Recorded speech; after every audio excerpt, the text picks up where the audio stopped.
I was hoping to rise and say that the previous speaker had persuaded me, but unfortunately he hasn't. I will be opposing this bill, and I'd like to start with a frame of reference that situates the bill 520 within the whole question of the democratic functioning of this Parliament. And there's four main points before I get to the specific problems with the bill in my view. One is we cannot forget how central parliamentary officers, we often say parliamentary agents, have become to the functioning of this institution, the House of Commons in particular.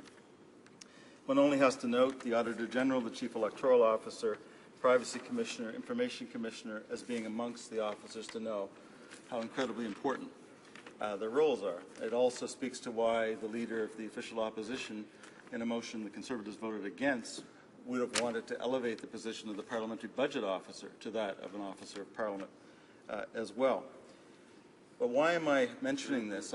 In the way in which our system has evolved, the incredible degree of influence, if not direct control, that the Prime Minister's office, to an extent ministers have in the way in which this very legislative institution functions, makes it all the more important that there are other avenues of accountability than the traditional ones that Parliament, the House of Commons, relied on for centuries.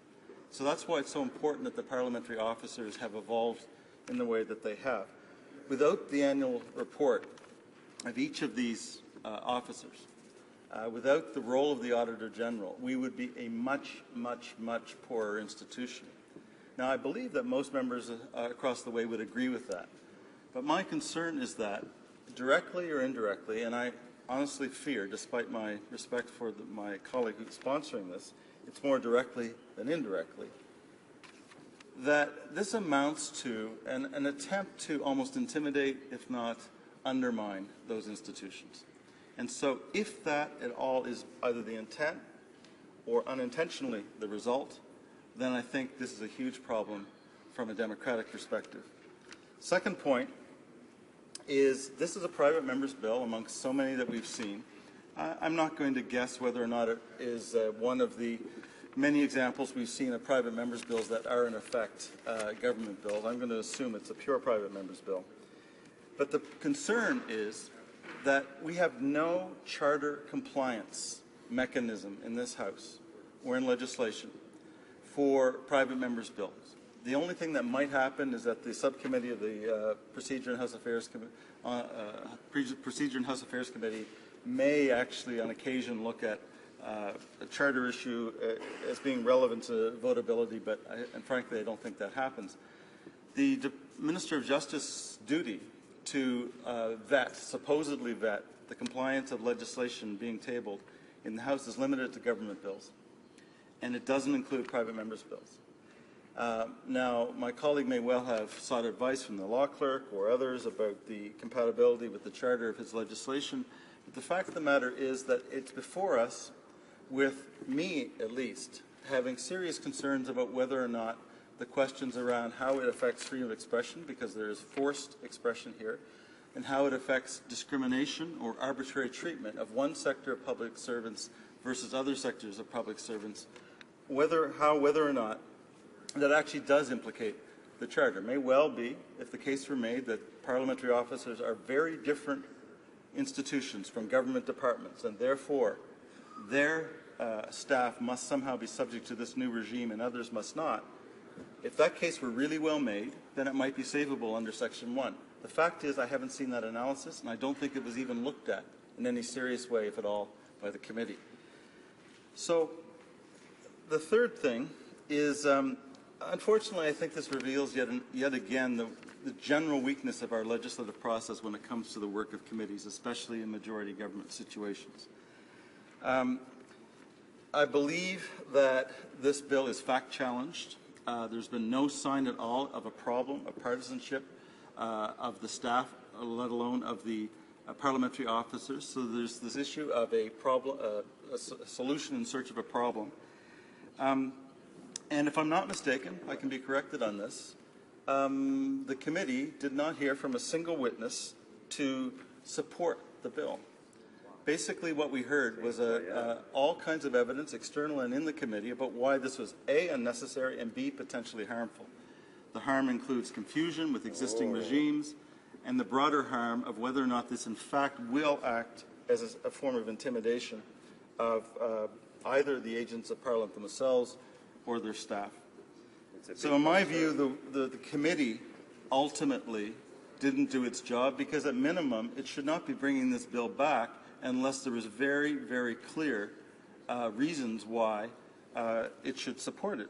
And apart from collegiality with the sponsor, which I can understand is one motivation, but apart from collegiality with the sponsor, there almost seems to be no reason the committee should not have basically killed the bill. The fourth and final point on the democratic functioning point is I think I was a bit generous earlier, and I'll stay that way. I'm going to assume that this bill is the pure emanation of the priorities of my colleague.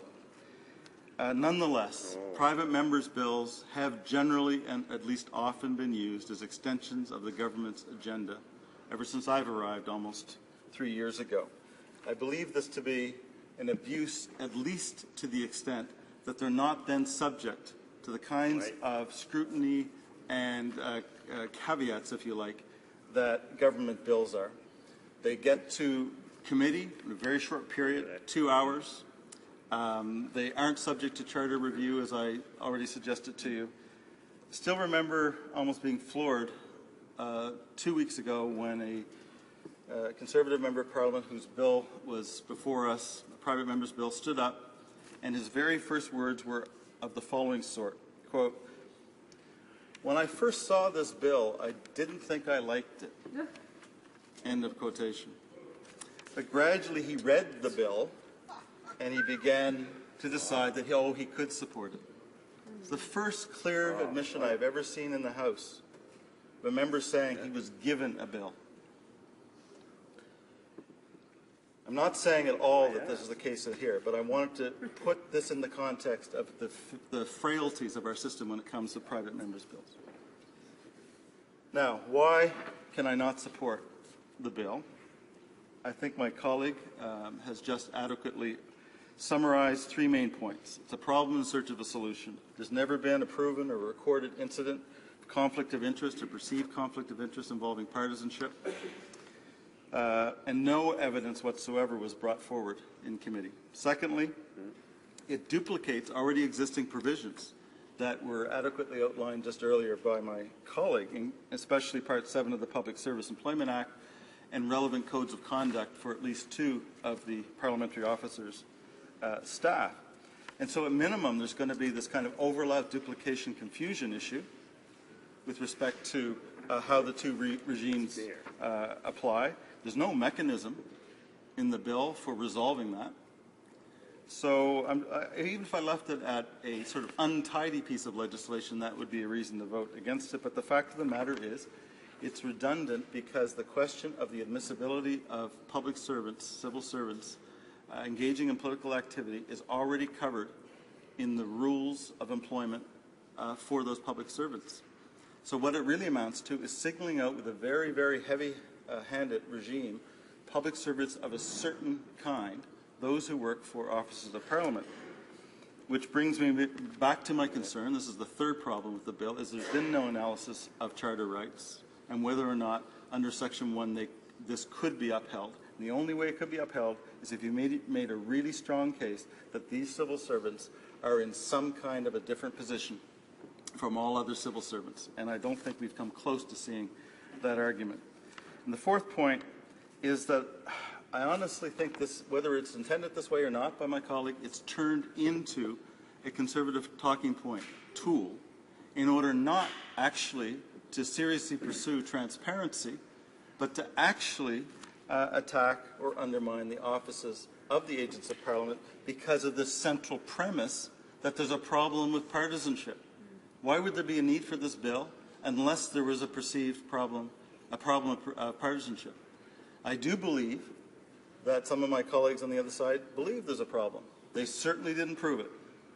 And in that optic, Mr. Speaker, I would say that despite a fairly fierce resistance from the NDP in committee and 2 amendments. This bill is not worthy of our support despite those amendments. Thank you.